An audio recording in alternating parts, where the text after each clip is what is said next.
Hey everybody, name is Tony. I'm here to talk about my interpersonal communication project um, entitled A Comprehensive Guide on Building Listening Skills. Um, my introduction is basically talking about how I and we can enlarge our listening skills through empathetic listening, being a mindful listener, and how to listen more attentively to people in their conversations. One of the major goals that I have is my personal communication presentations on listening and how I can enlarge my interpersonal conversations with people, family, and friends. For 8 weeks, I've been enthused by writing discussion questions, participating with students on how to enlarge particular content areas on basically talking about interpersonal goals and things like that. Um, Also had the experience of becoming a better writer and research, so that was very helpful. As my introduction continues, the quality of communication, this is slide 2, or excuse me, slide 3. I just finished transitioning from slide 2 to slide 3. Quality of communication, quality of life has profound effects on the way people communicate with people on the job and at home. I found the quality of my life is connected with communication. Good listening produces excellent health, and slack listening inhibits or causes poor health. Transitioning from slide 3 to slide 4, same section, introduction section. According to Stewart, both you and I are non-interchangeable, multidimensional persons with distinctive histories, ideas, convictions, wants, and needs. Specifically, we have a need to communicate, talk, and share our ideas with one another. Despite coming from various ethnic backgrounds, it's our history that keeps us connected to each other. Importantly, no two people listen or communicate the same way. However, listening brings us closer together and keeps us informed about what's going on in our society. All right. Transitioning to slide 5.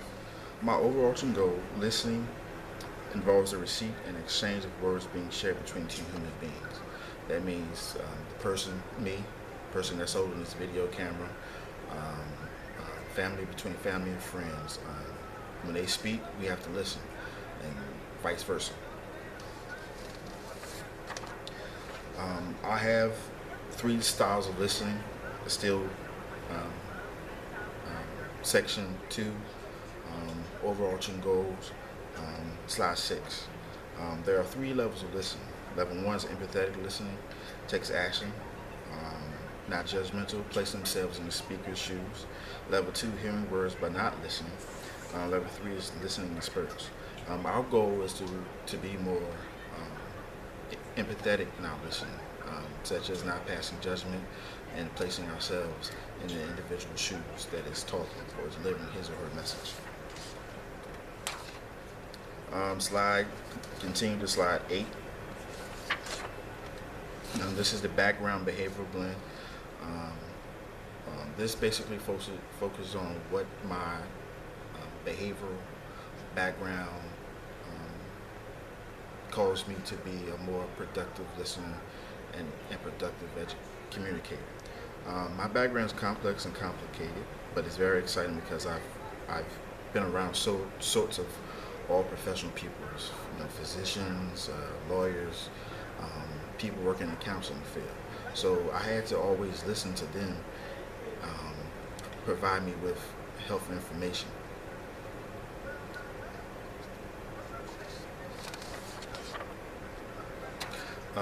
Slide 9. Positive influence from my background will go into religious services, listen to the preacher give his message on drawing closer to Christ, and listen to my mom give her speeches on how to treat others involved in my life circle. One more major influence that enlarged or assisted me in my listening process was my sister's professor at Norfolk State University.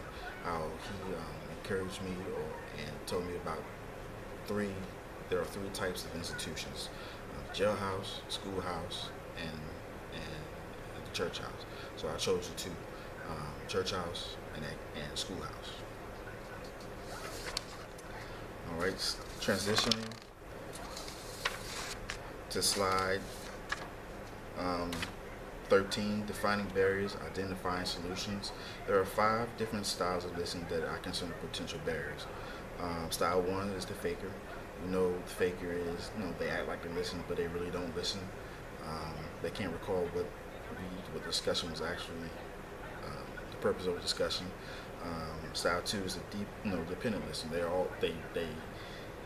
They highly depend on others' feelings, but they sort of distract from being in tune into what the speaker has to tell them. Also, in section defining barriers, slide 14, physical barriers can be, lack of sleep, hunger,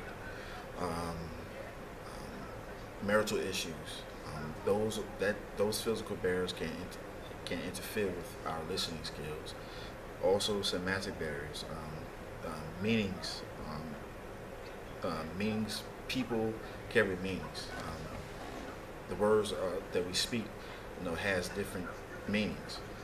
Favoritism, for one, in society, is basically you showing you're one-sided, but in communication field, you're giving the person the chance to speak to regardless of who they are, race, denomination, sex. It doesn't matter.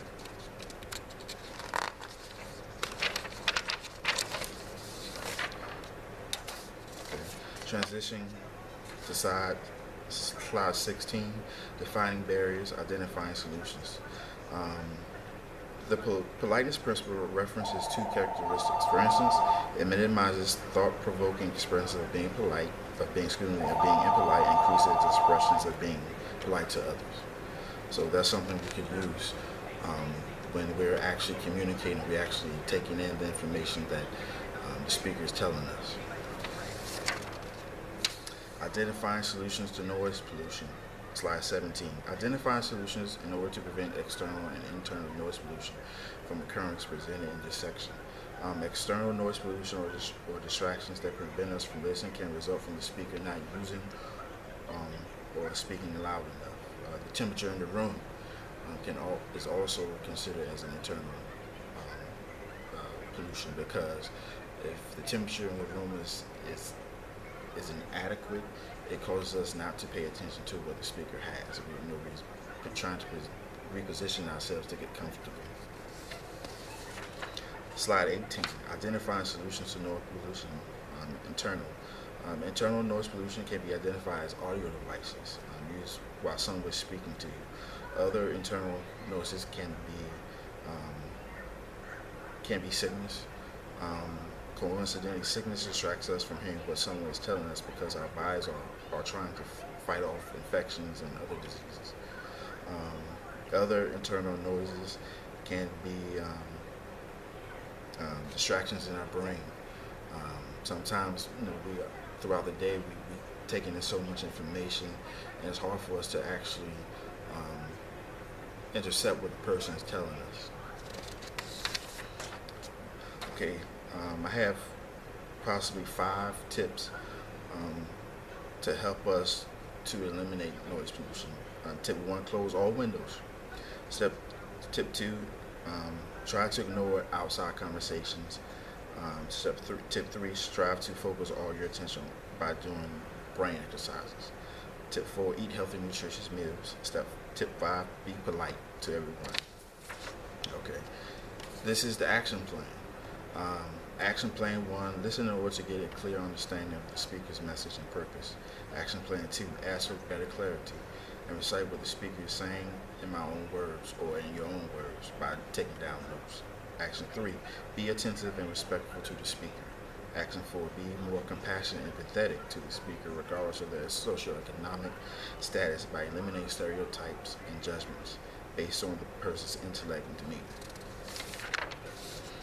Skipping down to action plan 10 and on slide 21, transitioning from slide 20 to slide 21 right now. Action plan 10, constantly review how the listening process works to get more knowledge on how communication and listening works.